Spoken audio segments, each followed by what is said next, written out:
வணக்கம். உறக்கச் சொல்லுங்கள் நிகழ்ச்சிக்கு மீண்டும் உங்களை அன்போடு வரவேற்கிறோம். சிறை அப்படின்னா எல்லோருக்கும் மிரட்சியும் பயமும் தான் இருக்கும். எந்த சூழல்லையும் சிறைக்குள்ள போகக்கூடாது அப்படிங்கிறதா எல்லோருடைய எண்ணமும் கூட.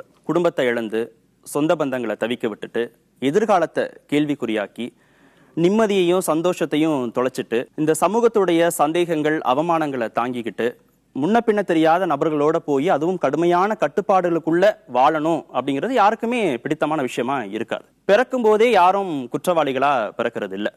ஏதோ ஒரு சந்தர்ப்ப சூழல் தவறு பண்றாங்க, சிறைக்குள்ள போறாங்க. சிறைக்குள்ள போய் மனம் மாறி திருந்தி ஒரு முறையான வாழ்க்கை வாழணும் அப்படின்னு வாழ துடிக்கிறவங்களை 10 ஆண்டு காலம் தண்டனையை நிறைவு செய்தவர்களை விடுவிக்கலாம் அப்படின்னு சொல்லப்படுகிறது. இல்ல, குற்றத்துடைய தீவிரத்தை பொறுத்து தான் அவங்களுக்கு தண்டனைகள் அதிகமாக வழங்கப்பட்டிருக்கு. இப்ப தண்டனையை குறைச்சா குற்றங்களுடைய எண்ணிக்கை குறைவதற்கான வாய்ப்புகள் இல்லாம போகும். நீதிமன்றம் காவல்துறை மீதான அந்த அச்சம், மதிப்பு, மரியாதை இதெல்லாம் குறைஞ்சு போகும் அப்படின்னு சொல்றவங்களும் இருக்கிறாங்க. 10 ஆண்டு காலம் தண்டனையை நிறைவு செய்தவர்களை விடுவிக்கலாமா, விடுவிக்க கூடாதா அப்படிங்கிறத பத்தி தான் விவாதிக்க போகிறோம். பங்கேற்பாளர்கள் வந்திருக்கிறாங்க. அதே போன்று 4 சிறப்பு விருந்தினர்களும் வந்திருக்கிறாங்க. திரு புகழேந்தி, வழக்கறிஞர். திரு ஐயநாதன், எழுத்தாளர், பத்திரிகையாளர். திரு கருணாநிதி, ஓய்வு பெற்ற காவல்துறை அதிகாரி. திரு அமெரிக்கை நாராயணன், சமூக ஆர்வலர். விருந்தினர்கள் பங்கேற்பாளர்களை வரவேற்று நிகழ்ச்சியை தொடங்கலாம். ஒருத்தருக்கு 10 ஆண்டு காலம் தண்டனை கொடுத்திருக்கிறாங்க அப்படின்னா அவர் செஞ்ச குற்றம் கடுமையான குற்றமா தான் இருக்க முடியும். இருந்தாலும் அவரை விடுவிக்கலாம் அப்படின்னு எப்படி சொல்றீங்க? திருமணமான 4வது நாளே 112 நாள் சிறைக்கு போயிருக்கிறேன். சிறைக்கு போகிற போது அவர்கள் எப்படியெல்லாம் அவர்கள் சோதிக்கப்படுவார்கள் என்பது அதை விட அவமானகரமானது. அவர் சிறைக்கு 10 ஆண்டுகள் இருந்து விட்டால் அவன் உண்மையிலேயே 40 ஆண்டு காலம் சிறையில் இருந்ததாக அர்த்தம். மன உளைச்சல், குடும்ப பிரச்சனை, பல்வேறு விஷயங்களை சமூக சூழலாம் தாங்கித்தான் வாழ வேண்டிய இருக்கும். 10 ஆண்டுகளுக்கு மேல இருக்கிறதுனா அந்த சிஸ்டத்தில் ஏதோ குறைபாடுன்னு அர்த்தம். அப்ப அவங்களை திருத்தறதுக்கு 10 ஆண்டுக்கு மேல அரசுக்கு தேவைப்படுதுன்னு அர்த்தம். 10 ஆண்டுக்கு மேல அவர் தான் அவர் வாழ உரிமையை தடுக்கிறது சிறை சட்டத்திலையோ சட்டத்தினுடைய அடிப்படையோ இல்லை. அதனால 10 ஆண்டுக்கு மேல சிறைவாசம் அனுபவிச்சவங்களை விடுவிக்கலாம், திருந்த வாய்ப்பு கொடுத்து ஒரு வாழ்க்கையை மேற்கொள்வதற்கு வழிவகுக்கிறது தான் அரசியல் சட்டமாக இருக்க முடியும். ஆரம்ப காலத்தில் நான் வரலாற்றை நம்ம திரும்பி பார்த்தோம்னா கண்ணுக்கு கண் பல்லுக்கு பல்லுன்ற தண்டனைலாம் இருந்தது. ஆனா அது அந்த மாதிரி தண்டனைகள்லாம் இப்ப தேவையில்லை. 10 ஆண்டுலேருந்து ஒருவர், அதாவது தண்டனைக்குரியவர் 10 ஆண்டுகளுக்கு மேல அனுபவிச்சா அவருடைய மனைவி, குழந்தைகள், அதையும் நம்ம நினைச்சு பார்க்கணும். நம்ம ஒத்தரையே குறிப்பிட்டு நம்ம பார்க்க கூடாது. சந்தர்ப்பம், சூழ்நிலை எல்லாமே ஒரு மனிதனை, அந்த மனிதனை 10 வருஷம் சிறையில இருந்ததை விட ஒரு பெரிய தண்டனை எதுவுமே இல்லை. அதனால வெளியே அவங்க சந்தோஷமா குடும்பத்தோட இருக்கலாம், சமூகம் ஏத்துக்கலாம். அவங்கள குறை சொல்றதையே ஒரு இதா நம்ம பார்க்க கூடாது. சூழ்நிலையின் காரணமா தவறு செஞ்சதுனால எவ்வளவோ மனிதர்கள் சிறைச்சாலையிலே திருந்தி வாழ்ந்து கொண்டிருக்கிறார்கள். அதை நேரில் பார்க்கும்போது தெரியும். நிறைய பேர் கிட்ட நம்ம விஷயத்தை கேட்கும் போது தெரிஞ்சுக்க முடியுது. அவர்களுக்கு இந்த பொது மன்னிப்பு வழங்கி 10 ஆண்டுகள் முடிச்சிருந்தாங்கன்னா வெளிவிடுவது சிறப்பா இருக்கும். ஏன்னா மனம் திரும்பி வாழ்றாங்க. அதாவது ஒரு லம்பாடி பொம்பளை ஒருத்தங்க இருந்தாலாம், அதாவது ஆட்டக்காரி. அவங்க பிளாட்ஃபார்ம்ல தங்கிட்டு இருந்திருக்காங்க. அவங்களோட ஹஸ்பண்ட் கூட இருக்கும்போது ஒரு ஸ்ட்ரேஞ்சர் தப்பா நடந்துக்க போயிருக்காரு. அப்போ இந்த பொம்பளைக்கும் சேர்த்து அவர் ப்ரொடெக்ஷனா இருக்கணும்னு அது கொலையில முடிஞ்சிருக்கு. இவரை ஹஸ்பண்ட் உள்ள தூக்கி போடுறேங்கிற பேர்ல வைஃபும் இந்த கொலைக்கு பின்னாடி இருக்கிறாங்க, காரணமா இருக்கிறாங்க அப்படின்ட்டு உள்ள போட்டிருக்காங்க. அவங்க 10 வருஷமா இருக்க போய் அவங்களுக்கு மனநிலை பாதிக்கப்பட்டு அவங்க கர்ப்பவதியாகி அவங்களுக்கு குழந்தை பிறந்து அந்த குழந்தை கூட மனநிலை பாதிக்கப்பட்ட குழந்தையா இருந்திருக்குது. சோ அவங்க வெளியே வரணும். அவங்கள வச்சுக்கிட்டு நீங்க என்ன பண்ண போறீங்கன்னு எனக்கு தெரியல. நீதி பரிபாலன முறையில பாரபட்சம் காட்டப்படுது. 10 ஆண்டுகள் ஒருத்தர் சிறையில இருந்தா கண்டிப்பா அவங்க திருந்திடுவாங்க, அவங்களுக்கான அந்த வாய்ப்புகள்லாம் இருக்கு. தவறே செய்யாதவங்க நிறைய பேர் சிறைகளை இருக்கிறாங்க அப்படின்னு பல்வேறு காரணங்களை சொன்னாங்க. இதனாலலாம் அவங்கள விடுவிக்கணும் அப்படின்னு சொல்றாங்க. இவங்க சொல்றதை நீங்க ஏத்துக்கிறீங்களா? அதாவது குற்றங்களுடைய எண்ணிக்கைகள் குறையணும் அப்படின்னாக்க கண்டிப்பா தண்டனை குறைக்க கூடாது. அந்த மாதிரி குறைக்கிறது என்னன்னாக்க ஒரு 10 வருஷத்திலே விடுதலை பண்றாங்க அப்படின்னாக்க ஒருவேளை அவன் மீண்டும் பழிவாங்கி தவறு செஞ்சு உள்ளே போகக்கூடிய நிலைமை கண்டிப்பா உருவாகும். அதுக்கு நம்ம இடம் கொடுக்க கூடாது. குற்றங்கள் விடுவிச்சிடலான்றாங்க. அப்போ ஆப்போசிட்ல பாத்தீங்கன்னா குற்றம் பண்ணி பாதிக்கப்பட்டிருக்காங்களா, அவங்க நிலைமெல்லாம் என்ன? அவங்க பழி வாங்க மாட்டாங்களா? இப்ப 10 வருஷம் கழிச்சு வெளில விட்டாங்க, அவங்களுக்கு அதான் சின்ன ஆறுதலே, அது இருக்காது அவங்களுக்கு. அதே மாதிரி அவங்க சொன்னாங்க மனநிலை பாதிக்கப்பட்டவங்களை வந்து சிறையில வச்சிருக்காங்கன்ட்டு. அவங்க சொன்னதே தப்பு. அவங்கள ஹாஸ்பிட்டல்ல சேர்த்து சரியான ட்ரீட்மெண்ட் கொடுப்பாங்க, அவங்களுக்கு பிரிசமே இருக்காது. சூழ்நிலைகளை ஆராய்ஞ்சுதான் ஒரு தீர்ப்பு வழங்குறாங்க. அப்படி ஆராய்ச்சி வழங்கப்படும் போது கண்டிப்பா நிரபராதிகள் அவ்வளவு சீக்கிரத்துல குற்றவாளிகளா அறிவிக்கப்பட்டது கிடையாது. ஒரு குற்றம் சாட்டப்பட்டவர் தான் சிறையில் அடைக்கப்படுறாரு. அதுவும் 10 ஆண்டு காலம் ஒருத்தருக்கு தண்டனை கொடுக்கப்படுறா அவருடைய குற்றம் எந்த அளவுக்கு இருந்திருக்கும். குற்றங்கள் குறையணும் அப்படின்னா தண்டனைகள் நிச்சயம் கடுமையாக இருக்கணும். குற்றவாளிகள் எல்லாருமே அந்த உணர்ச்சி வேகத்தை பண்ணிட்டு போறவங்க வந்து அதிகம் பேர், யார் திட்டப்படி இப்ப யார் பண்றவங்க வந்து கம்மியா தான். அப்படி இருக்கும்போது அந்த உணர்ச்சிகள் அவங்க எப்பவுமே தான் இருக்கும், அது வந்து மாற்றவே முடியாது. 10 வருஷத்துக்குள்ள அவங்க திருப்பி வந்தாலும் அதே இடத்துல இருப்பாங்க. அதே போல அவங்களால பாதிக்கப்பட்ட குடும்பம் அதை பத்தி அவங்க யோசிக்கவே இல்லை. அவங்க இந்த குடும்பம் பாதிக்குவேன்னு சொன்னாங்களே தவிர இந்த பாதிக்கப்பட்ட குடும்பங்கள் அவங்க வந்து எவ்வளவு ஃபீல் பண்ணுவாங்க. திரு ஐயநாதன், நீதிபதிகள் தண்டனைகள்லாம் கொடுக்கும்போது எல்லா ஃபேக்ட்ஸ் அண்ட் சர்க்கம்ஸ்டன்சஸ் எல்லாம் அலசி ஆராய்ஞ்சு இதுக்கான தண்டனை இதுதான் அப்படின்னு யோசிச்சு தான் தண்டனைகள்லாம் வழங்குவாங்க. அப்படி இருக்கும்போது ஏன் தண்டனையை குறைக்கணும், குற்றங்களோட எண்ணிக்கை பெருகாதா அப்படின்னு கேட்குறாங்க. அடிப்படையில் நம்ம ஒன்று கவனிக்கிறோம். ஒரு குற்றச்செயல் புரிந்ததற்காக உரிய தண்டனை என்பது நீதிமன்றத்தால் வழங்கப்படுகிறது. தண்டனையை வழங்குவதன் நோக்கம் அவன் இறுதி வரை அந்த குற்ற மனப்பான்மையில் தான் வாழ்வான் என்பதற்காக அல்ல. செய்த குற்றத்திற்கு நீதி என்பதுதான் தண்டனை. அப்படி இருக்கும் பொழுதும் குற்றம் செய்தவனை மனிதாபிமானத்துடன் மனிதனாக பார்ப்பதுதான் நீதியினுடைய பார்வை. அப்படி இருக்கும் பொழுது ஒரு ஆயுள் தண்டனை அளவிற்கு தண்டனை விதிக்கப்பட்டவனும் கூட ஒரு 10 ஆண்டு கால சிறைவாசம் என்று சொல்லும் பொழுது அந்த தனிமையும் சமூக தொடர்பற்ற ஒரு நிலையும் தன் உற்றார் உறவினர் குடும்பத்தோடு தள்ளி இருக்கக்கூடிய தனித்து விடப்பட்ட அந்த நிலையும் அவனுள் எண்ணற்ற மாற்றங்களை கொண்டு வரும். தான் செய்த செயலை நினைத்து அவன் வருந்தி மாறுவான். மாறுதல் என்பதுதான் மாறாத ஒன்று என்பது இரு தரப்பிலும் ஏற்றுக்கொள்வார்கள். அப்படி இருக்கும் பொழுது ஒரு குற்றச்செயலை புரிந்த போது இருக்கக்கூடிய அந்த மனநிலை என்பது அப்படியேதான் இறுதி வரை இருக்கும் என்பது நிச்சயமாக இயற்கையின் விதியின்படி சாத்தியம் அல்ல. அவன் குற்ற மனப்பான்மையுடன் தான் தொடர்வான் என்று நினைப்பது நிச்சயமாக மனித உணர்விற்கு அப்பாற்பட்ட ஒரு விடயமாக தெரிகிறது. திரு அமீர்கி நாராயண், தப்பு செய்யும் போது ஒருத்தருக்கு இருக்கக்கூடிய மனநிலையில தான் அவர் ஜெயிலுக்குள்ளேயும் இருப்பாரு அப்படின்னு எப்படி சொல்ல முடியும்? அந்த குறிப்பிட்ட கால இடைவெளிக்குள்ள அவர் மாறி இருக்கவே மாட்டாரா அப்படின்னு கேட்கிறாங்க. நிச்சயமாக மாறி இருக்கக்கூடிய வாய்ப்பு இருக்கு, அதை மறுக்கவே முடியாது. நீதி என்பது ஒரு தனி மனிதனுக்கான நீதி அல்ல, சமூகத்திற்கான நீதின்றதை நம்ம பார்க்கணும். இங்க வந்து அழகா பேசலாம், ஐயோ அவனை பார்த்தா கஷ்டம், எனக்கு கூட கஷ்டமா இருக்குதுங்க, அவனை பார்த்தா அவன் குடும்பம் கஷ்டப்படுது, எனக்கு கூட கஷ்டமா இருக்குதுங்க. ஆனா அவன் கொன்னுட்டானே, அவன் குடும்பத்தை யார் பாக்குறாங்க? அவன் கூட செத்து போனாங்களே, அவன் குடும்பத்தை யார் பாக்குறாங்க? நீங்க பார்க்க வேண்டியது சமூகத்தின் பார்வையில், ஒரு தனி மனிதனுடைய பார்வையில பார்க்கச்சு உண்மையிலேயே அவனுக்காக நான் வருத்தப்படுறேன். இன்னைக்கு நம்ம பேசுறது இந்த 10 வருஷம்ன்றது சாதாரண குற்றங்கள் செய்தவர்களுக்கு அல்ல, கொலைகாரன். அவனை ஒத்தனை கொலை பண்ணவன்ல, கோடிக்கணக்கான மக்களை கவலை இல்லாதவன், தலைவர்களை கொன்றவன், ஒரு நாட்டையே தலையெழுத்த மாத்துறவன். ஒரு பொது புத்தியில பார்க்கும்போது 10 ஆண்டு காலம் தண்டனை பெற்றாங்க அப்படின்னா அவங்க வந்து திருந்திருப்பாங்க, அவங்க மேல இறக்கப்படலாம், அவங்கள விடுதலை செய்யலாம் அப்படின்லாம் நமக்கு தோணும். ஆனா பாதிக்கப்பட்டவங்க தரப்புல இருந்து நம்ம இதை யோசிக்கிறோமா? குற்றத்தால பாதிக்கப்பட்டவர்களுக்கு கிடைக்கக்கூடிய ஒரு குறைந்தபட்ச ஆறுதல் அப்படிங்கிறது குற்றவாளிக்கு கிடைக்கக்கூடிய அந்த தண்டனை தான். இப்ப அவங்களையும் விடுவிக்கணும் அப்படின்னா நீதியை எப்படி எடுத்துக்கிறது? அதாவது நீ நடக்கக்கூடிய எல்லா கொலைகளும் ஒரு சூழ்நிலையால் நடக்கிறது. அது இப்ப சமுதாயத்தில் எடுத்துக்கிட்ட நடக்கக்கூடிய எல்லா குற்றங்களும் எப்படி பண்ணா அதிகார பலம், பண பலம், அரசியல் பலம், திட்டமிட்ட படுகொலைகள், சமூக ஒடுக்கங்கள், இன்று சிறுபான்மையினை குறிவைத்து நடக்கக்கூடிய பல்வேறுபட்ட தாக்குதல்கள் நடக்குது. இதுல பார்க்க போனா வந்து இன்றைக்கு அந்தந்த சமூகங்கள் பாதிக்கப்படும் பொழுது அவர்களுக்காக யார் குரல் கொடுக்குறாங்க? அவர் தெளிவாக சொன்னாரு, பண பலம், அதிகார பலம், அரசியல் பலம் உள்ளவர்கள் தான் இன்னைக்கு அதிகமா குற்றம் செய்யறாங்கன்னு. அவன்லாம் வெளில வரணும்னு நினைக்கிறீங்களா? அதான் நான் கேள்விக்கிறது. Terrorist, these are all planned people.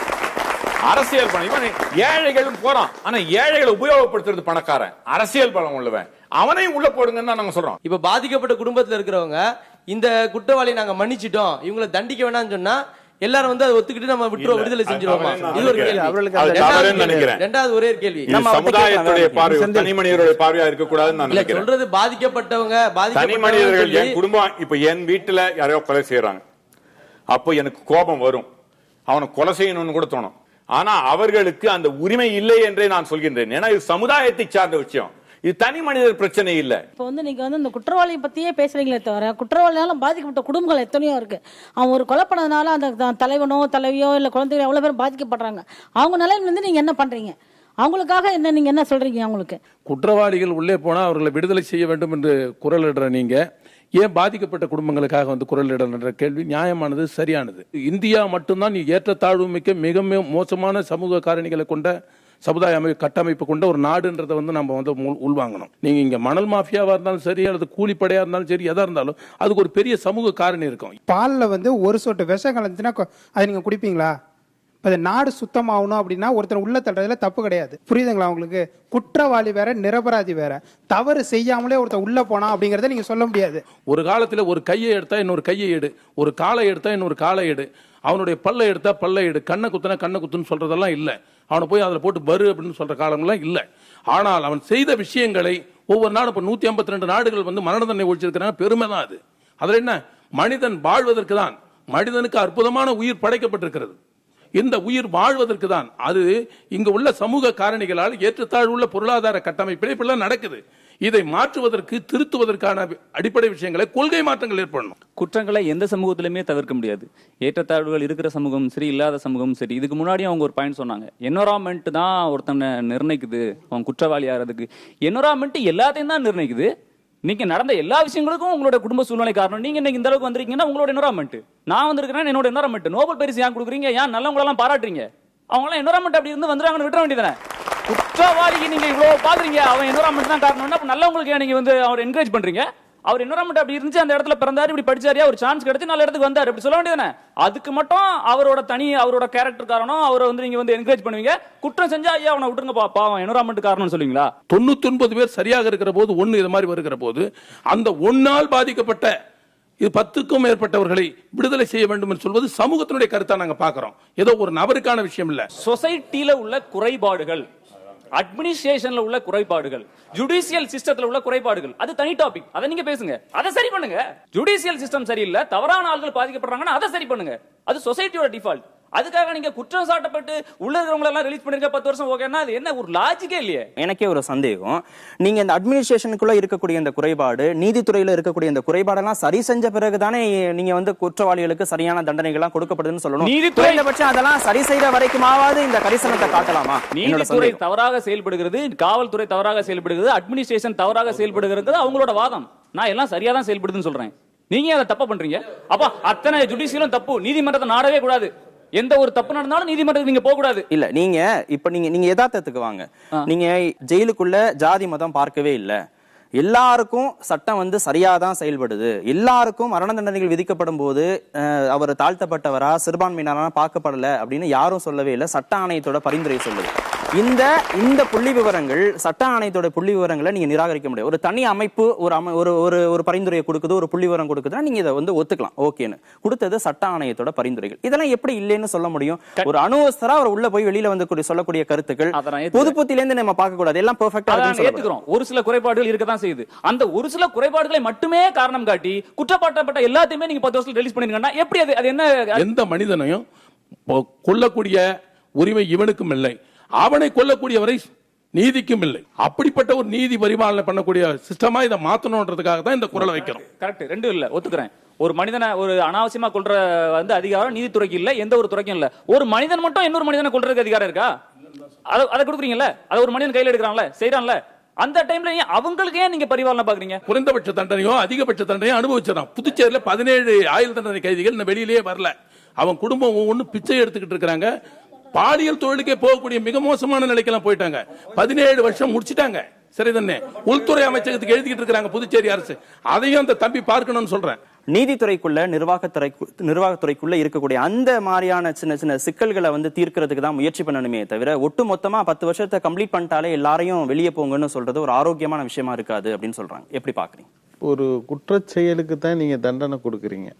அந்த குற்றச்செயலுக்கு தண்டனை என்பது அவனை வந்து ஆயுள் முழுக்க சிறையில் வைக்கிறது அல்ல.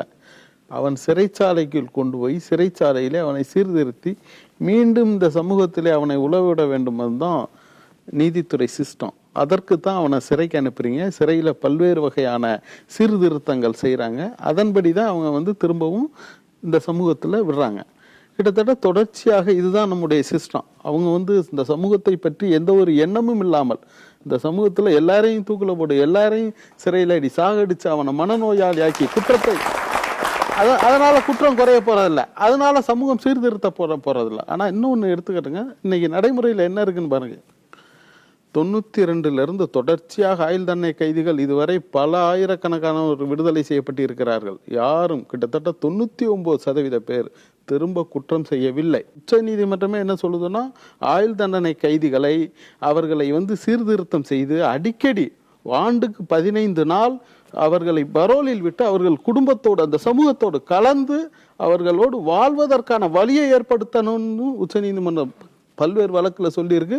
அது நடைமுறைப்படுத்தப்பட்டிருக்கு. கருணாநிதி எவ்வளவுதான் தவறு செஞ்சாலும் மீண்டும் இந்த சமுதாயத்துக்கு தானே அவங்க வந்தாகணும், அவங்க வாழ்ந்து தானே ஆகணும், அதுக்கு அவங்களை தயார்படுத்த வேண்டாமா? அதாவது நாளுக்கு நாள் குற்றங்கள் அதிகமாகி பொதுமக்கள் கஷ்டப்பட்டு இருக்கு. இந்த நேரத்துல பொதுமக்களை காப்பாற்றுவதற்கு பதிலாக குற்றவாளிகளை காப்பாற்றுவதற்கு நம்ம ஆர்கியூ பண்ணி பேசிட்டு இருக்கோம். இதுவே ரொம்ப ஒரு பேட் தான் நான் நினைக்கிறேன்.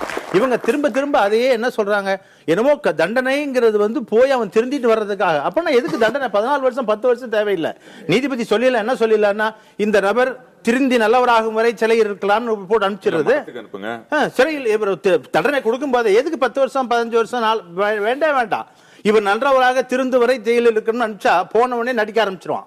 ரொம்ப நல்லவன் மாதிரி காலையில குங்குமம் போட்டு 90 போட்டு வச்சுட்டு சாமியார் மாதிரி இருப்பான். உள்ள வெளில அவன் ஒரு நீங்க சீக்கிரமே அனுப்பிச்சிடலாம் கொஞ்சம் நாள் கழிச்சு. அது கிடையாது. தண்டனை நோக்கம் அவன் திருந்துவது மட்டுமல்ல, அந்த தண்டனையை பார்த்து வெளியில் இருக்கிறவர்களும் திருந்தணும். இப்ப எத்தனை பேர் இப்ப நம்ம குற்றம் செய்பவர்களை பார்க்கிறோம், எத்தனை பேர் இந்த தண்டனைக்கு பயந்து குற்றம் செய்யாம இருக்கிறாங்கிறது நமக்கு தெரியாது. அது எப்படி கணக்கு எடுக்க முடியும்? அவர் சொல்றாரு, இந்த குற்றம் செய்பவர்களுக்கு இந்த சமுதாயம் தான் காரணம்னு சொல்லி. அப்ப இந்த குற்றம் செய்யாமல் நல்லபடியா இருக்கவங்க எல்லாம் வேற எங்கேயாவது சமுதாயத்தில் இருக்காங்களா? இதே சமுதாயத்தில் இருக்காங்க. இந்த சமுதாயத்திலேயே அதாவது கூர்மையான பல்லுக்கடையில நாக்கு இருந்தாலும் தன்னை காயப்படுத்த அனுமதிப்பதில்லை. இவ்வளவு கஷ்டத்திலையும் குற்றம் செய்யாம இருப்பவர்கள் பாதுகாப்பு கொடுக்குமே தவிர, இந்த சமுதாயத்துல அது கெட்டது இருக்குன்னு நான் தப்பு பண்ணுவேன், எனக்கு பாதுகாப்பு கொடுன்னு கேட்கறது என்ன நியாயம்? சந்தர்ப்ப சூழலால தப்பு பண்றவங்க, பொய்யான வழக்குல, ஜோடிக்கப்பட்ட வழக்குல, இல்ல நிரூபிக்கப்படாத வழக்குல நீண்ட காலம் தண்டனையை அனுபவிக்கிறவங்க, இவங்க கூட விடுவிக்கப்படக்கூடாது அப்படின்னு சொல்றதுல என்ன நியாய தர்மம் இருக்க முடியும் நீங்க நினைக்கிறீங்க? நிறைய பேர் சொல்றது என்னன்னா, சந்தர்ப்ப சூழ்நிலை, உணர்ச்சி வசமா பண்ணிட்டேன். எல்லாருக்குமே உணர்ச்சி இருக்கு. காமம், குரோதம், கோபங்கிறது எல்லாத்துக்குமே இருக்கு. அதுல முக்காவாசி பேர் இது மாதிரி நம்ம எதுக்கு நம்ம உணர்ச்சிகளை வெளிப்படுத்திட்டோம்னா இவ்வளோ நம்ம தண்டனை அனுபவிக்கணும், இவ்வளோ பெரிய விளைவுகள் வரும் அப்படின்னு அடக்கிடு, அதாவது கோபம் எல்லாத்தையும் அடக்கிடு கண்ட்ரோலாக இருக்கவங்க தான் இங்கே நிறைய பேர் இருக்காங்க. இப்போ நீங்கள் தண்டனையை குறைச்சிங்கன்னா, சரி அவன் எனக்கு ரொம்ப இடைஞ்சலாக இருக்கான், அவன் இருந்தானா 20 வருஷம் எனக்கு இம்சை, இப்போ நான் அவனை கொண்டேன்னா 10 வருஷத்துல நான் வெளில வந்துட்டு போயிடுவேன், அதுக்கப்புறம் மீதி 10 வருஷம் நான் நல்லா வாழ்ந்துட்டு போயிடுவேன் அப்படின்னு நினைப்பாங்க. குற்றங்கள் உணர்ச்சிங்கிறது ஒரு நேரத்தில் எடுக்கிற ஒரு முடிவு, ஒரு நேரத்தில் எடுக்கிற முடிவு. அதுக்கு 10 வருஷம் தான், நம்ம 5 வருஷம் தான், இல்ல 3 வருஷம் தான் உணர்ச்சிக்கு நம்ம காலநிலை தீர்மானிக்க முடியாது. இருக்கிறதுலே உச்சபட்ச தண்டனை என்பது மரண தண்டனை. ஆனா அந்த மரண தண்டனை அந்த குற்றவாளியை ஒரு சில நிமிடங்கள் மட்டுமே பாதித்து விட்டு அவனை முடித்து விடுகிறது. ஆனால் ஆயுள் தண்டனை என்பது கிட்டத்தட்ட இதுவரை இந்திய சட்டப்படி, தண்டனை சட்டப்படி இவ்வளவு காலம்தான் ஆயுள் தண்டனை என்பதில், ஆயுள் தண்டனை என்றாலே ஆயுள் முழுவதும் தான் என்று உச்சநீதிமன்றம் சொல்லி இருக்கின்றது. ஆனால் சிறைத்துறை அது மேற்கொள்ளக்கூடிய நடவடிக்கை, சிறையில் இருக்கும் பொழுது அவர் பெறக்கூடிய அந்த மாற்றங்கள், அவனுள் ஏற்படக்கூடிய மாற்றங்கள், அது தொடர்பாக மாவட்ட நிர்வாகமும் சிறைத்துறை நிர்வாகமும் அளிக்கக்கூடிய அறிக்கைகள், இவை எல்லாம் சேர்த்து ஒரு மனிதன் தன்னுடைய மனநிலையில் மாறிவிட்டான் என்பதை கொடுக்கக்கூடிய அறிக்கையை வைத்துத்தான் அவன் அந்த முன் விடுதலைக்கு தகுதியானவன் ஆகின்றான். 14 ஆண்டு காலம் என்பதோ 15 ஆண்டு காலம் என்பதோ, சில வழக்குகள் 20 ஆண்டு காலம் என்று நீதிமன்றமே நிர்ணயிக்கின்றது. அப்படிப்பட்ட காலத்தில் அவனுடைய வாழ்வின் பெரும்பகுதியை இழக்கின்றான். உயிருக்கு இணையானது வாழ்க்கை.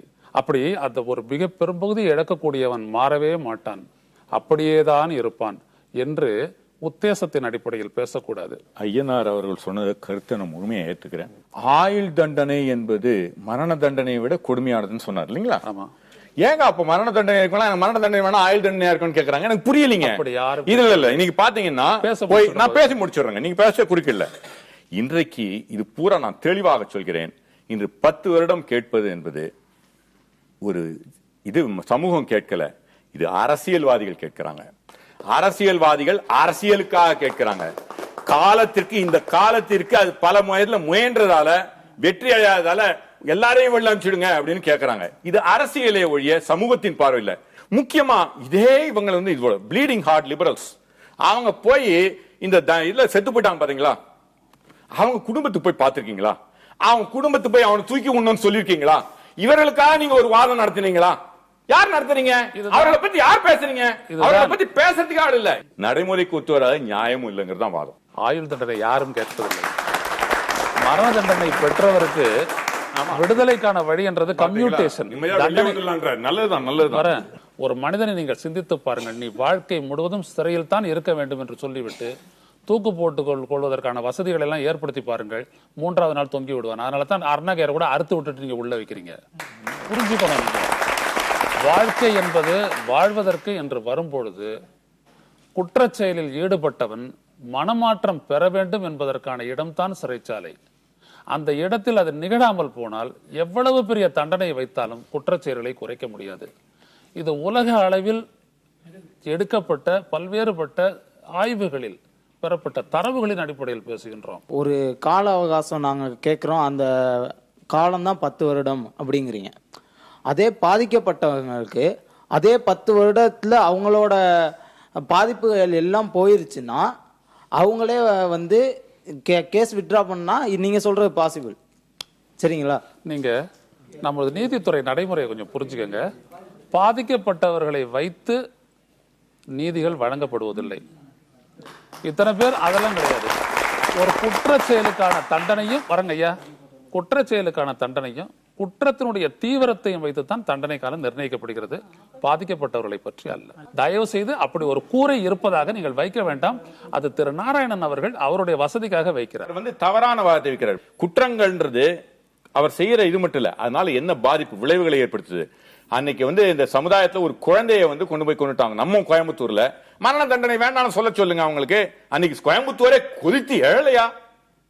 வேணாம் நாங்க போய் நீ சொல்லட்டுமே, அன்னைக்கே போய் ஆஹா இவர் பாவங்க திருந்திடுவாங்க, ஒரு 10 வருஷம் இருக்கட்டும் பேசட்டுமே. குற்றவாளியோட தண்டனையை 10 ஆண்டு காலத்தை வச்சா அவன் திருந்தான்னு சொல்லி விட்டுறணும்னு சொல்றீங்க இல்லையா?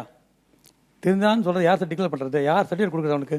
மாவட்ட நிர்வாகமும் சிறைத்துறையும் சேர்ந்து எந்த ஒரு குற்றவாளியும் அந்த இடத்துல ஊழல் நடக்கிற சான்ஸ் இருக்கு இல்லையா சார்? ஊழல்ல தான் இந்த நாடே மிதக்குது. சிறைத்துறை மட்டும் எங்க வெளியில இருக்கு. இல்ல ஒரு நிமிஷம், ஊழல் இதுவரை நீங்க பாத்தீங்கன்னா சிறையில நடக்கக்கூடிய செல்போன் எல்லாம் வச்சிட்டு இருக்காங்க, அதெல்லாம் வேற. ஆனா நீங்க ஒண்ணு பார்க்கணும், விடுதலை என்கின்ற வரும்பொழுது அந்த விடுதலைக்கு அந்த ஒரு கைதி தகுதியானவரா என்கின்ற நிர்ணயம் வரும்பொழுது மாவட்ட நிர்வாகமும் சிறைத்துறையும் இந்தியாவை பொறுத்தவரை பெரும் அளவிற்கு நேர்மையாக நடந்து கொண்டே இருக்கின்றன. இதை தயவு செய்து நீங்கள் மனதில் வைத்துக் கொள்ளுங்கள். 10 ஆண்டுகள் கழிச்சு மனம் திரும்பி அவர் வெளியே வரக்கூடிய ஒரு சூழ்நிலையில் பொதுவா விடும்போது அப்ப அது விடக்கூடாது, அப்படி விட்டா பாதிக்கப்பட்டவங்க என்ன பண்ணுவாங்க அப்படின்னு முதல்ல ஒரு வாதத்தை வச்சார். அப்ப அவர் சொல்றபடியே 20 ஆண்டுகள் கழிச்சா வர்றான்னு வச்சுப்போமே, அப்ப பாதிக்கப்பட்டவங்க என்ன பண்ணுவாங்க? சரியாயிடுமா? அது அந்த காயங்கள் ஆயிடுமா? ஆறாது. எல்லாருக்குமே தெரியும், ஒருத்தர் எங்க வீட்டுல யாராவது இருந்துட்டாங்கன்னா காலம் தான் அது மாற்றும். காலம் போக போக நம்மளுடைய உணர்வுகளும் இது மாறுதுங்கிறது உண்மை. நம்ம எங்க அப்பாவுடைய இறப்பு எனக்கு ஒரு நாள் பாதிப்பு இருந்தது, அப்புறம் வாழ்க்கை நடந்துதான் போது கொஞ்சம் காலம் போக போக மறக்கிறோம். அதனால 10 வருடத்துக்கு அப்புறம் 20 வருடம்ன்றது மனித இயல்பு, மாறுங்கிறது உண்மை. பாதிக்கப்பட்டவனை பத்தி நீங்க கவலைப்படவே மாட்டேங்கிறீங்க, கொலை செஞ்சவனை பத்தி தான் நீங்க கவலைப்படுறீங்க அப்படின்னு சொல்றீங்க. பாதிக்கப்பட்டவன் மேல கவலைப்படுறதுக்கு இறக்கப்படுறதுக்கு சமுதாயத்துல இன்னார் இந்த சம்பவத்துல இன்னார் பாதிக்கப்பட்டார் அவருடைய மகன் சொல்லி ஒரு இறக்கமாவது அந்த குடும்பத்து மேல ஏற்படுது. ஆனா கொலை செஞ்ச ஒரு குற்றவாளியோடைய மகனுடைய நிலைமையை பார்த்தீங்கன்னா, இந்த கொலை தண்டனையை செஞ்சவனுடைய மகன் சொல்லி அவன் இன்னொரு தண்டனையை குற்றத்தை செய்யக்கூடிய அளவுக்கு அவனை இன்னொரு தண்டனைக்குரியவனா மாத்துறது இதே சமூகம் தான். அப்ப அவங்களுக்கான நீதியை யார் பெற்றுத்தருது? கொலை செய்தவனுடைய குடும்பத்தில் இருக்கவங்க அந்த மாதிரி பார்வை தவறு என்று நான் நினைக்கிறேன். அந்த சமூகத்துடைய பார்வையை நம்ம மாற்ற வேண்டியது நம்ம எல்லாருடைய கடமை. இன்றைய டாபிக்கும் அதுக்கும் ரெலவன்ஸ் இல்லை. சிறையில குற்றவாளிகள் திருந்துறாங்க, அதனால 10 ஆண்டு காலம் அப்படிங்கிறதே அதிகம், அவங்கள வெளியில விட்டுறலாம் அப்படின்னு சொல்றீங்க. சிறையில உண்மையிலேயே திருந்துவதற்கான வாய்ப்பு இருக்கா, சூழல் இருக்கா? இருக்கிறதால தான் அங்கேருந்து படித்து இப்போ +2 10th +2 எழுதுறாங்க. அடுத்தது கல்வி கற்கிறாங்க. கல்வி கற்று அதன் மூலயமா புத்தகங்கள் எழுதியிருக்காங்க. ஒவ்வொருத்தவங்க அந்த நான் சொன்ன மாதிரி இப்போ புழல் சிறைக்கு எதிர்க்க பார்த்தீங்கன்னா அந்த உணவகம் நடத்துறது, குளிர்பானம் சப்ளை பண்ணுறதெல்லாம் அவங்களே உற்பத்தி செய்து அதை விற்பனை செய்கிறாங்க. இந்த மாதிரி வாய்ப்புகள் இருக்குங்க. ஒரு தீவிரவாதி ஒரு பல பேரை கழுத்தெடுத்து கொள்ற அளவுக்கு ஒரு கொடூரமான மனமுடையவனை கூட சிறையில கொண்டு போய் ஒரு 5 வருஷம் 10 வருஷத்துல திருத்தி அழகா பக்கா ஜென்டில்மேனா மாத்திரலாங்கிறது உண்மையா இருந்தால், நல்ல மனிதர்கள் நிறைய பேர் இருக்காங்கல்ல, எல்லாரும் 1 வருஷம் போயிட்டு வரலாமே, சூப்பர் ஆயிரலாமே நாடே. நானே 1 வருஷம் போயிட்டு வருவேன். இவ்வளவு அழகா ஒரு சான்ஸ் இருக்கும்போது ஏன் வெளில நீங்க வேஸ்ட் பண்ணணும்? சிறையில அவ்வளவு அற்புதமான இடமா இருக்குது நமக்கு. தப்பு செய்யறவங்க சிறைக்கு போறாங்க, அவங்க சீர்திருத்தப்படுறாங்களான்றத கேள்வி பண்ண. நான் சும்மா ஜெயிலுக்கு போய் நான் சீர்திருத்தம் அடையணும் குற்றவாளியே நீங்க பேசுறது ரொம்ப காமெடியா இருக்கு.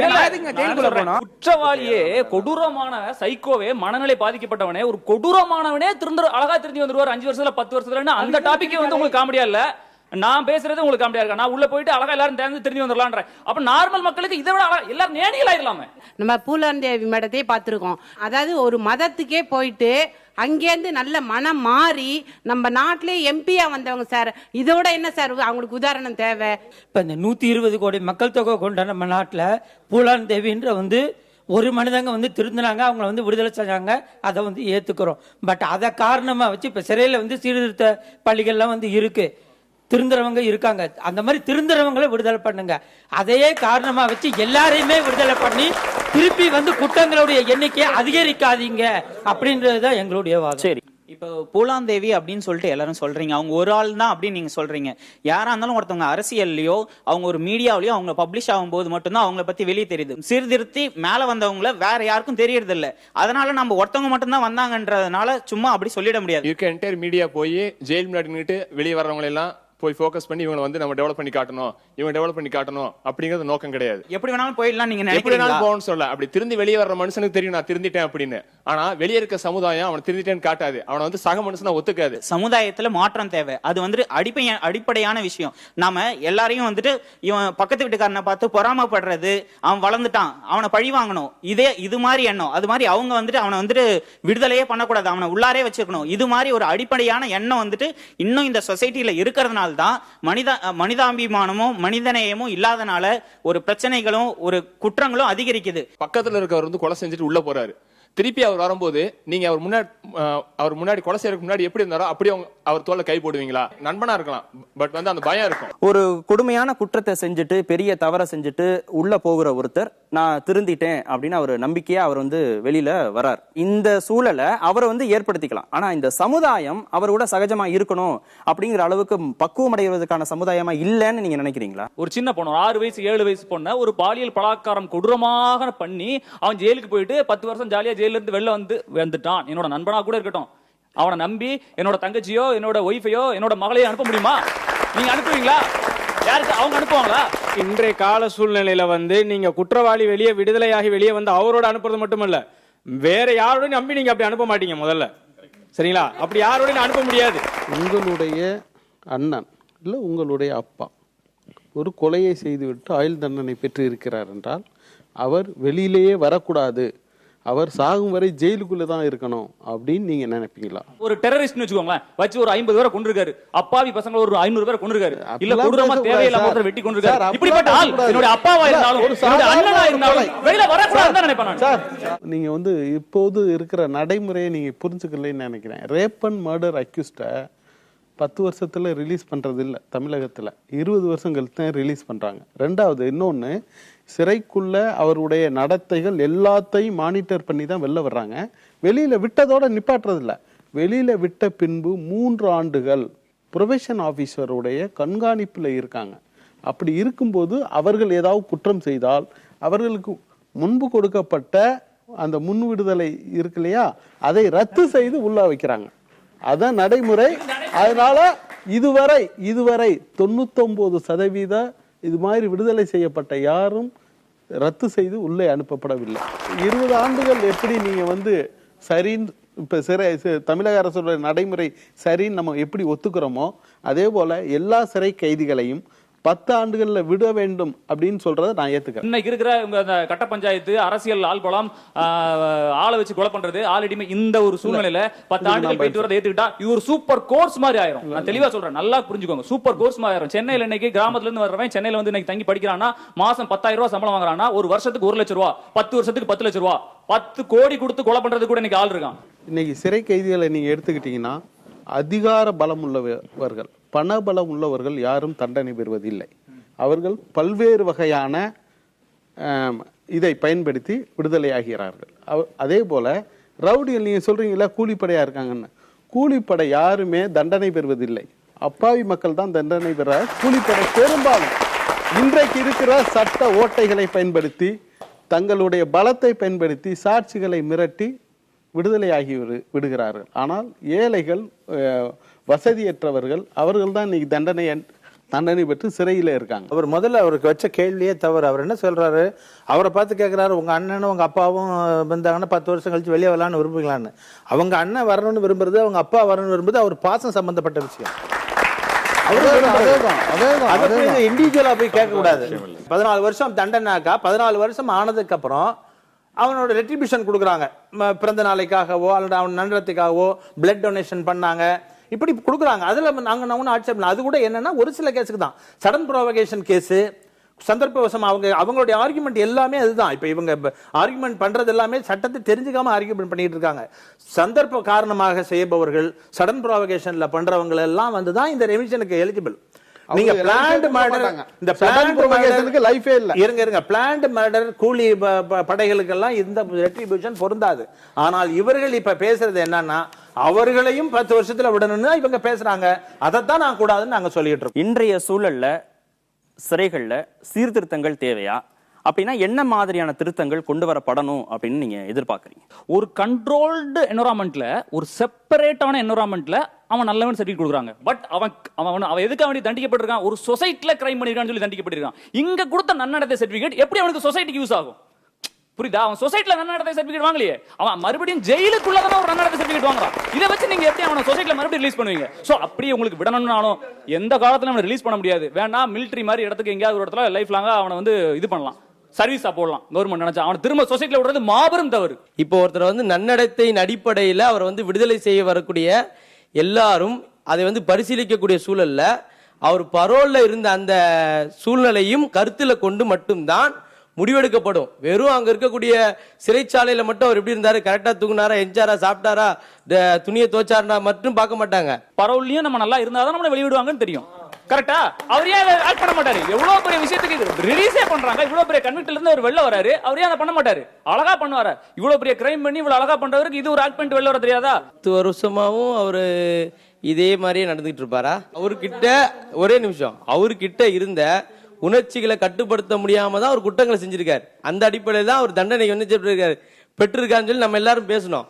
அப்படி இருக்கிற ஒரு நபரு பரோல்ல வந்து 10 வருடங்களா அல்லது 10 வருடங்களுக்கு மேலாவும் நான் விடுதலை செய்வேன் அந்த நோக்கத்துக்காகவே மட்டுமே அவர் வந்து நான் கரெக்டா இருக்கிற மாதிரி நடிக்கிறாரு அப்படின்னா இந்திய சமூகத்துல எந்த ஒரு நபரும் நம்ப முடியாது. சிறைத்துறை அப்படிங்கறதுல இன்றைய காலகட்டத்துல சீர்திருத்தங்கள் வேணும் அப்படின்னு நினைக்கிறீங்களா?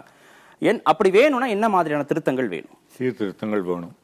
சமுதாயம் மாறணும்னா மாற்றங்கள் தான் மாறாது. ஒரு நல்ல வழிமுறைக்கு போகணுன்றதுல இன்னைக்கு எந்த பெஸ்டா இருந்தாலும் அதையும் இன்னும் பெட்டர் பண்ணலாம். நிச்சயமாக சமுதாயம் இன்னைக்கு பெஸ்ட்ல இல்ல, மாற்றங்கள் வேணும். அரசு துறையா இருக்கட்டும், நீதித்துறையா இருக்கட்டும், நீதி வழங்கப்படணும். நீதி குறுகிய காலத்து delayed justice is denied justice. இன்னைக்கு போனீங்கன்னா நீதித்துறைக்கு போனீங்கன்னா இன்னைக்கு எல்லாருமே இந்த வெட்டு குத்து கட்ட பஞ்சாயத்துக்கு வர காரணமே நீதி வந்து ரொம்ப நாள் ஆகுது. 20 வருஷம் இன்னைக்கு வந்து முடிவு பண்ணலான்றதுக்காகவே ஒருத்தர்லாம் சில பேர்லாம் வெளில வராங்க. ஆனா அது தவறு. ஆனால் நீதி வந்து சீக்கிரம் வழங்கப்படணும். ஒன்று, ஒருத்தன் தண்டிக்கப்பட்டதாலே அவன் வாழ்நாள் ஃபுல்லா அவனோ அவன் குடும்பமோ இது பண்ணக்கூடாது. அதே நேரத்துல பாதிக்கப்பட்டவங்களையும் பாருங்க. ஒரு பக்கமா பேசாதீங்கன்றதான் என்னுடைய வாதம்.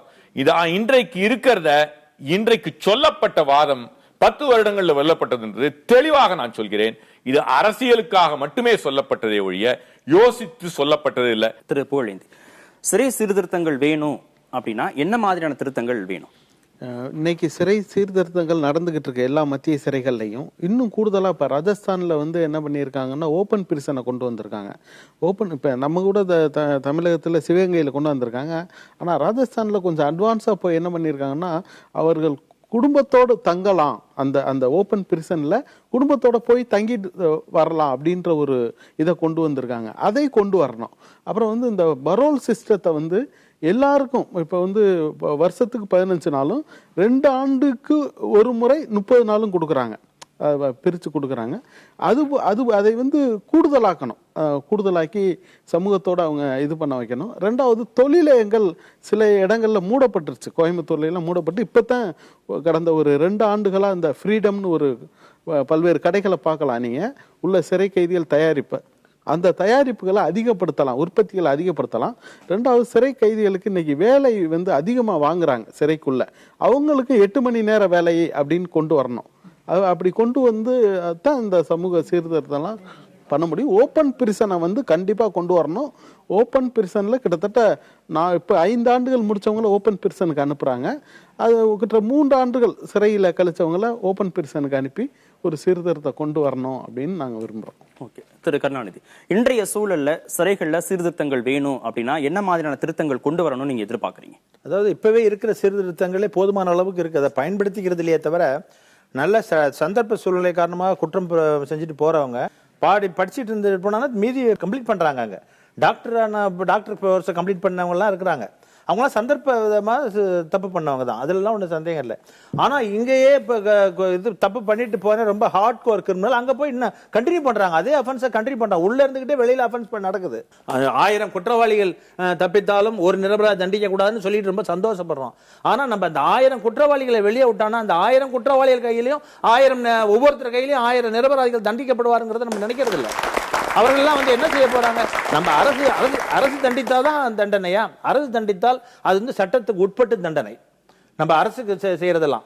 ஆனா நடு ரோட்ல வெட்டி போடுறானே அது என்ன தண்டனை? அது அவன் கொடுத்த தண்டனைக்கு என்ன யாரு நம்ம வழி சொல்றோம்? அந்த மாதிரி தீயவர்கள் செய்கின்ற தண்டனையிலிருந்து மக்களை பாதுகாக்கணும். எதற்கு அரசு தண்டனை எதுக்கு? மனித உரிமை மீறல் சொன்னா நல்லவர்களை வாழ வைப்பதற்காக, நல்லவர்களுக்கு பாதுகாப்பு கொடுப்பதற்காக, நல்லவர்கள் சுதந்திரத்தை முழுவதுமாக அனுபவிப்பதற்காகத்தான் கெட்டவர்களுக்கு தண்டனை கொடுக்கிறோம். அதை புரிஞ்சுக்காம கெட்டவர்களையும் நமக்கு ஈக்குவலா இழுத்துக்கிட்டு வரணும், அவங்களையும் செய்யணும் அப்படின்னு நம்ம சொன்னோம்னா நம் சமுதாயத்துக்கு செய்யற துரோகம். திரு ஐயனார், இன்றைக்கும் சிறைகளில் சீர்திருத்தங்கள் செய்வதற்கான தேவைகள் இருக்கா? அப்படின்னா என்ன மாதிரியான திருத்தங்களை கொண்டு வரணும்? திரு புகழேந்தி அவர்கள் சொன்னதை போல சிறைச்சாலை என்பது அந்த மனிதனுடைய சுதந்திரத்தை கட்டுப்படுத்துகிறது. அதுதான் முக்கியமானது. கட்டுப்படுத்துவதோடு இல்லாமல் அவனுடைய செயலை நினைத்து வாழ்வை நினைத்து சிந்திக்கக்கூடிய அந்த வாய்ப்பு இன்றைக்கு இருக்கிறது. அதுதான் அவனை திருத்துகிறது. இங்க இருப்பவர்கள்லாம் சொன்னாங்க இந்த மாதிரி கைதிகள்லாம் வெளில விட்டா அதுக்கப்புறம் அதே குற்றத்தெல்லாம் செய்வாங்க அப்படி அப்படின்ட்டு. நான் ஒன்றை விஷயத்த சொல்றேன். இன்றைக்கு சிறைச்சாலையினுடைய நிர்வாகம் பெரும் அளவிற்கு அந்த காவல் நிர்வாகம் யாரை வைத்து செய்யப்படுகிறது என்றால் கன்விக்ட் வார்டனை வைத்து செய்யப்படுகிறது. அவர்கள் எல்லோரும் ஆயுள் கைதிகள். ஒரு இடத்தில் உணர்ச்சி வயப்பட்டு ஒரு வரப்பு தகராறோ வாய்க்கால் தகராறோ ஏதோ ஒன்று என்று சொல்வார்கள். போய் பார்த்தால் அங்கே நிறைய நல்லவர்கள் இருக்கின்றார்கள் என்றுதான் எல்லோரும் வெளியிலே வந்து பேசுகிறார்கள். அப்படித்தான். எனவே ஒரு குற்றச்செயல் புரிந்தவனுக்கும் மனிதாபிமான பார்வை என்பது உரித்தாகிறது. இந்த சமூகத்தின் அங்கம்தான் சாகும் வரை ஒவ்வொரு மனிதனும் என்பதும் உரித்தாகிறது. எனவே 14 ஆண்டுகளுக்குள் ஒரு மனிதன் மாறி சமூகத்தில் வாழ தகுதி பெறுவான் என்று கிரிமினல் ப்ரொசீஜர் கோட் குற்றவியல் நடைமுறை சட்டம் சொல்லுகிறதை ஏற்ற நாம் 10 ஆண்டுகள் என்று சொல்வதையும் ஏற்பதில் எந்த விதமான தவறும் இருப்பதாக நான் கருதுகிறேன். 10 ஆண்டுகள் தண்டனை பெற்ற ஒருவர் உள்ள இருந்து திருந்தி வெளியில வரணும் அப்படின்னு நினைக்கிற போது, அவரை வெளியில விடுகிற போது அங்க பாரபட்சம் காட்டக்கூடாது, எந்த விதமான அரசியல் தலையீடும் இருக்கக்கூடாது, சுயநலம் இருக்கக்கூடாது அப்படிங்கறதான் எல்லாருடைய கோரிக்கையும். ஒரு உயர்ந்த நோக்கம் எந்த விதத்திலும் சிதைஞ்சு போகக்கூடாது அப்படிங்கறத அனைவரின் எதிர்பார்ப்பும். அடுத்த வாரமும் வேறொரு சிந்தனையோடு உங்களை சந்திக்கிறோம். அதுவரை நன்றியும் வணக்கமும்.